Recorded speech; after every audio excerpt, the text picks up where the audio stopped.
Sveiki, na va, tai ką mes radom šitoj mašinytėj. Pradėkim nuo to, kad radom apsioksidavusią bateriją.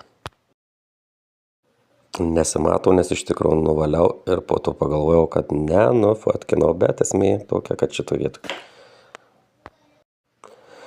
Toliau nukeliavom iki mikroschemos, ten situacija buvo panaši vienoj vietoj, kurią nuvalius mašinytėj pradėjo veikti. Tačiau labai trumpam. Galvojau, kas gali būti toliau. Jau jeigu pradėjom nuo baterijų, tai gal bateriją ir užbaigim tik mašinytį. Štai labai išsipūtus baterija, net baisu liestis.